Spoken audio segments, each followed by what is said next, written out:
What's poppin'? It's your boy Q, and I know you're back for just the tips.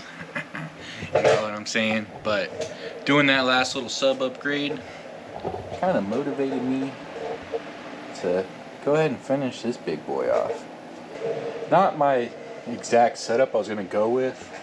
I did go ahead and get my JL amp I was wanting, because I was wanting to get the JL W3's, but they've been like $1,000 for a pair of those. I kind of didn't do a lot of research on this box before I got it. This is a Q-bomb, the standard like Rhino liner setup on it. I love ported boxes. I wanted it behind the seat in the crew cab, so it's got a very tiny airspace in it, and that is kind of where I'm in a speaker pandemic.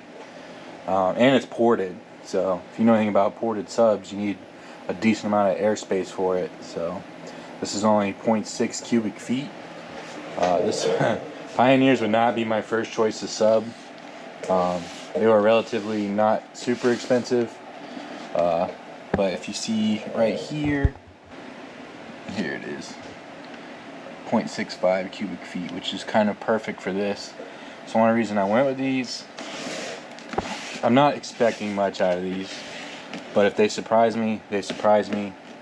I went ahead and got me some grills for them, just because they're going to be up against the back of the seat. If you don't know, knuKonceptz, they're the plug. This is only like 40 bucks, and very high quality, oxygen free, copper. Even comes with like thick gauge sub wire, really nice RCAs.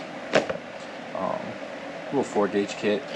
This is one of those little mini amps. I'm gonna be running it at 4 ohms, so it's gonna be a super simple wiring job. It's a single voice coil speaker, and it should be good to go. Kind of a little disappointed with JL. You know, you don't include, you know, the bass knob. I mean, there's like nothing in this packaging really. This is a pretty pricey amp too. I mean, I think the quality of everything kind of is just not what it used to be. I mean, I heard these are still the bee's knees. It's just, I don't even think this one's made in America anymore. Yeah, made in China.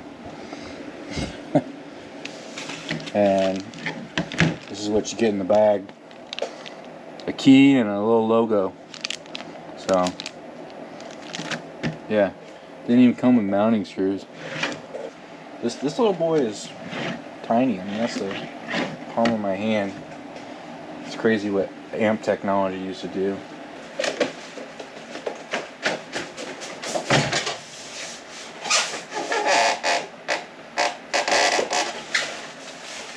Yeah, just eat it. This is 400 watts. That's the RMS power. Very Chinese-y box. Hard to read, but that's what this amp's capable of doing. That's what I'm trying to get after. Yeah. I didn't expect much out of this. Doesn't feel super fancy or anything.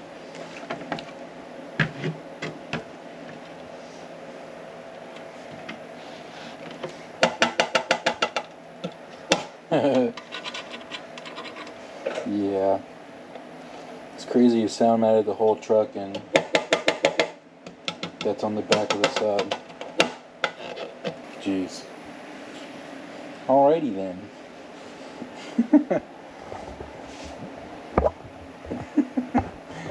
You gotta laugh sometimes.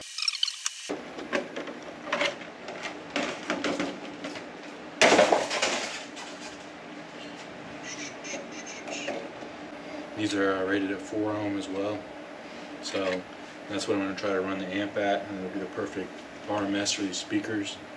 At 4 ohm RMS is 400. This max 1500. I don't know why companies do that. It's like a marketing pun.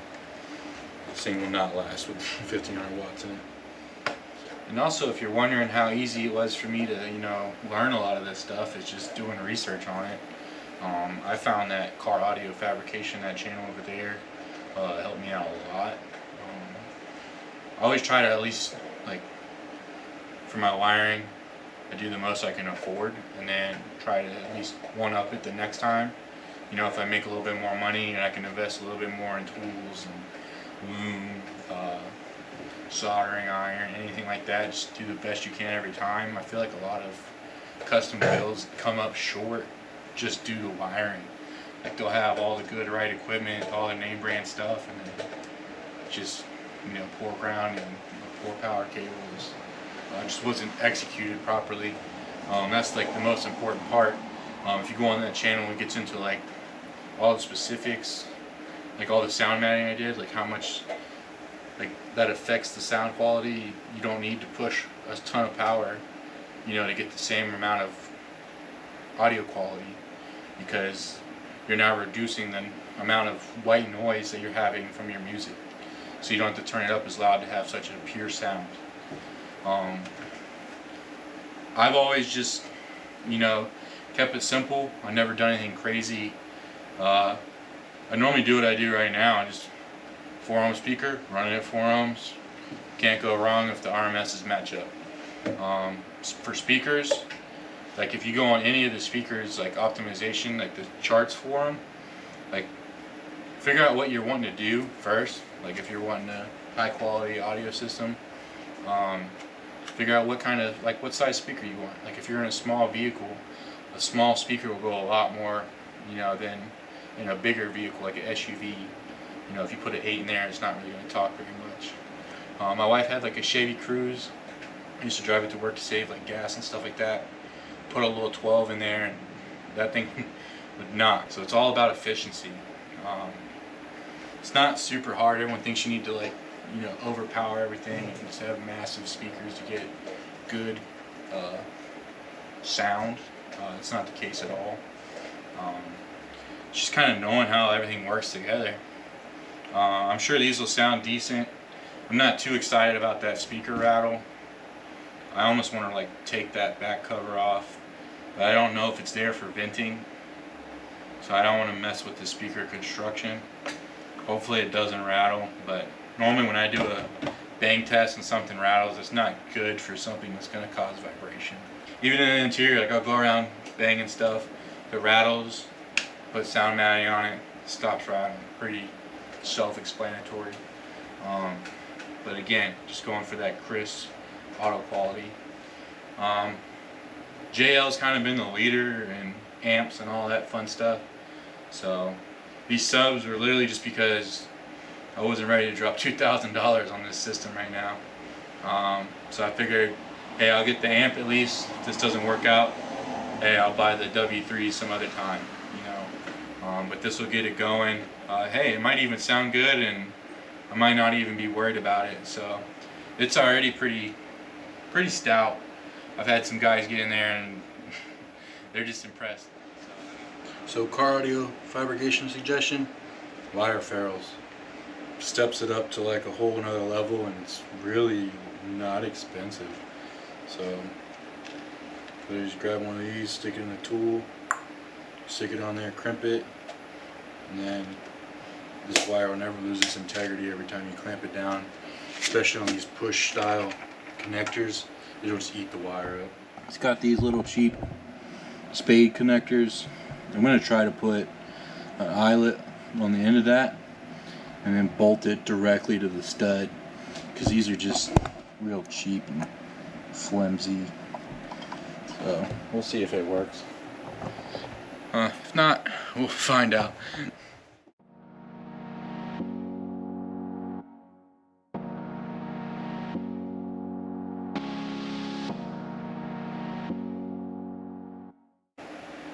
And I'm going to mark the negative with just a piece of black heat shrink.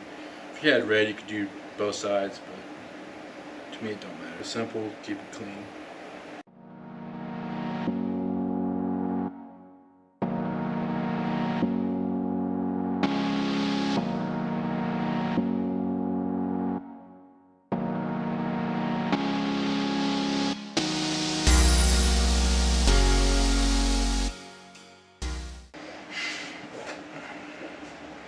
Yeah, there you go. Pretty simple, straightforward, nothing too crazy. It's only a single voice coil. So let's get back at it.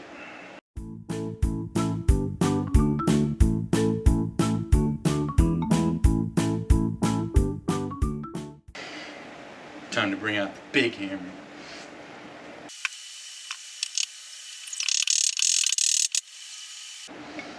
Alright, I'll show y'all the finished product.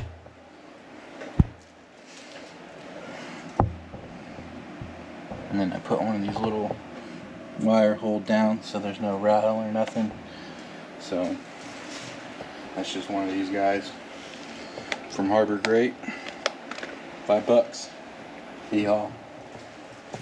Daddy, my welder stunk. Your mother stung? My welder stunk. Your water's dunk? Yeah.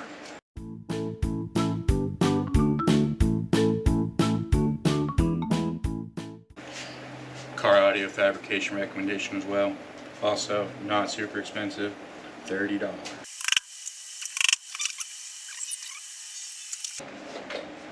I'm just going to use the mounting screws it came with. I was thinking about doing some thread certs. Something like that, and then you could remove it all the time, but I'm not sure if I'm keeping these, so I don't want to do something super permanent. If they were like the W3s, probably be all in, but yeah. Ta-da!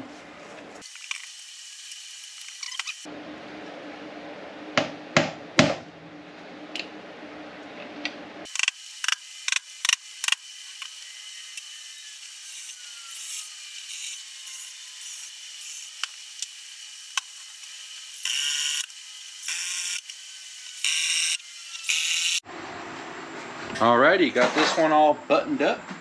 We'll go ahead and do the other side. No need to elaborate, it's the same exact thing. What? Yup. Alrighty, so got it in. Looks pretty dang clean. So, yeah. I'm pretty excited. This is kind of what I'm after. All I need is the seats to close up, and I wanted these grills so I don't have to worry about, you know, smashing the speaker, and they got free movement. This is all playing out. So, bad news. I don't think the speaker grills are gonna work out. I've tried a bunch of stuff. Had to remove these little trap doors to make this look really clean. You know, if you have it down, a bunch of crap doesn't fall down in there. But guess that's the way the cookie crumbles.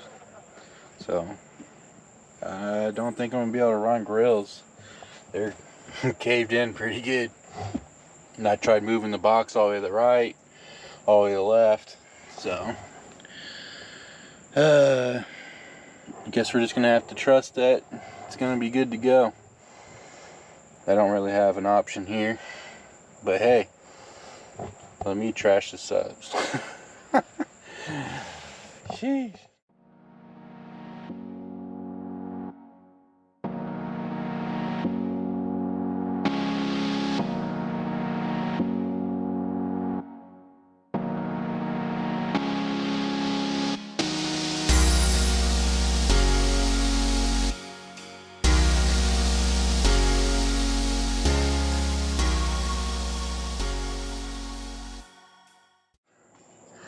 Alright, I'm not thrilled about it. It works now, but I mean, it's on the seat, so not.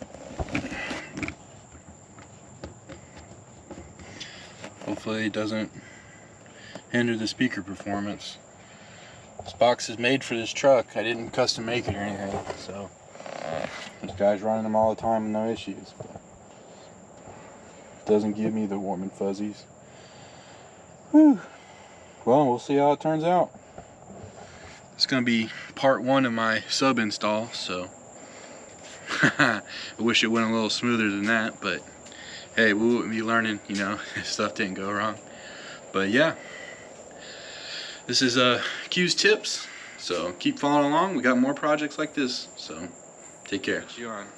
Tell them to subscribe. Subscribe. All right, tell them to like it. You like it? Yeah. And share it. Sure. All right, perfect. Say Q's tips. Creatures. Nice.